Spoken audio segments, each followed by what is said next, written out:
Hello everyone, I am Subhranshu Sekargiri and I am an UZ at NIT Agartala and I am an intern at Intellify. Today we are going to discuss important problems set 2 of 2 of the chapter light reflection and refraction. So let's move on to the next slide. पहला question है the refractive index of diamond is 2.42. What is the meaning of this statement? अगर हमको कोई बोलता है कि diamond का refractive index 2.42 है तो इसका मतलब क्या है? दूसरा क्वेश्चन क्या है? Name a liquid whose mass density is less than water but its optical density is denser than water. मतलब ऑप्टिकल डेंसिटी उसका वाटर से ज़्यादा है. ठीक है, ऑप्टिकल डेंसिटी उसका वाटर से ज़्यादा है बट मास डेंसिटी लेस है. ठीक है, आंसर क्या है? पहले का आंसर क्या है? इसका मतलब क्या था? रिफ्रैक्टिव इंडेक्स 2.42 का मतलब the ratio of the speed of light in air and the speed of light in diamond is 2.42. ठीक है, और वैसा एक सब्सटेंस जिसका ऑप्टिकल डेंसिटी वाटर से ज़्यादा है, ठीक, लेकिन मास डेंसिटी कम है, वो केरोसिन है. ठीक है, ऑप्टिकल डेंसिटी ज़्यादा मतलब रिफ्रैक्टिव इंडेक्स ज़्यादा. ठीक है,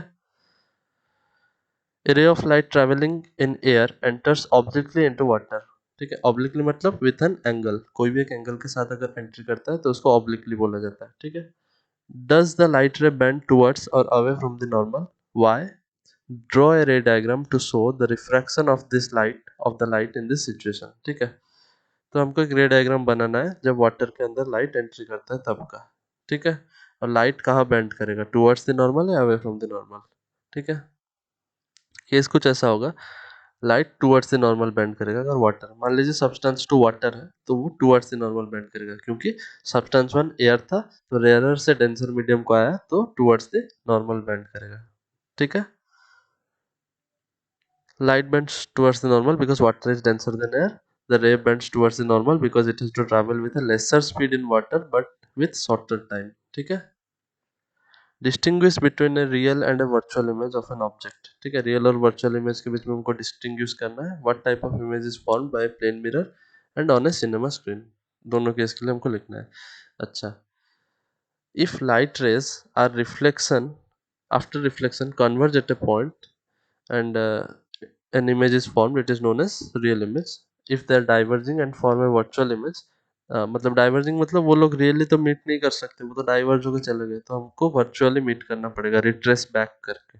ठीक है, तो उस केस को बोला जाता है वर्चुअल इमेज का case. Real image can be obtained on a screen वाले virtual image can not be obtained. ठीक है, ये हो गया डिफरेंस आपका. Plane mirror virtual image form करता है क्योंकि वो रियल नहीं होता, हमको पता है वहाँ पे real intersection of light rays नहीं होता, वो तो मिरर के बिहाइंड में फॉर्म होता है ना. अच्छा, ऑन द सिनेमा स्क्रीन क्या होता है? रियल इमेज फॉर्म होता है क्योंकि लाइट रे वहाँ पे स्क्रीन के ऊपर आके मीट करते हैं. ठीक है, नेक्स्ट क्वेश्चन है in an experiment with rectangular glass slab a student observe that A ray of light incident at an angle of 55 degree. ठीक है, इंसिडेंट एंगल 55 डिग्री है रेक्टेंगुलर ग्लास स्लैब के ऊपर. 55 डिग्री नॉर्मल के साथ बनाता है तो वो एंगल ऑफ इंसिडेंट हुआ with one face of the slab. After refraction, it strikes the opposite face, emerging out in the air into the air, making an angle 40 degree with the normal. मतलब emergent angle 40 degree है. अच्छा, रे diagram हमको बनाना है. ठीक है, अच्छा, making an angle 40 degree with the normal. अच्छा, एमर्ज आउट कर रहा है. ठीक है, what value of would you assign to angle of refraction and angle of emergence? ठीक है, रिफ्रैक्शन एंगल और एमरजेंस एंगल हमको कैलकुलेट करना है. बहुत ईजी है. देखिए, केस कुछ ऐसा है, ओ ए इंसिडेंट रे है, यहाँ से एंट्री करता है, फिर उसके बाद रिफ्रैक्ट होता है, फिर नेक्स्ट फेस से निकल जाता है. ठीक है, तो हमको दे रखा है एंगल ऑफ इंसिडेंस 55 डिग्री है. ठीक है, ओ ए इंसिडेंट रे है और आर टू दे रखा है 40 डिग्री है. ठीक है, तो क्या होगा, आर वन और R two are alternate interior angles, R one equal to R two equal to 40 degree, alternate interior angle है. So the angle of refraction होगा 40 डिग्री. 40 डिग्री होगा एंगल ऑफ रिफ्रैक्शन. ठीक है, emergent ray is parallel to the incident ray, तो incident angle जितना होगा emergent angle भी उतना होगा. लेटरल शिफ्ट सिर्फ होता है यहाँ पे, हमको पता है. ठीक है, तो आई इक्वल टू 55 डिग्री. ठीक है,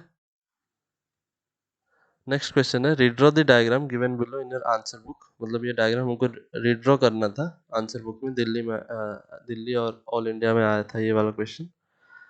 so the direction of light रे after refraction from the lens. ठीक है, तो ये क्या होगा, यहाँ से जाएगा फिर उसके बाद डाइवर्ज हो जाएगा, हमको पता है ये तो डाइवर्जिंग लेंस है। फिर उसके बाद ये तो रियली तो मीट नहीं कर सकते, तो ये रिट्रेस बैक होगा और पैरेलल है तो फोकस में आके मीट करेगा। ठीक है, तो देखिए पहले जाता है से डाइवर्ज होके, फिर उसके बाद रिट्रेस करता है और मीट करता है। ठीक है, आज के लिए इतना ही। Thank you.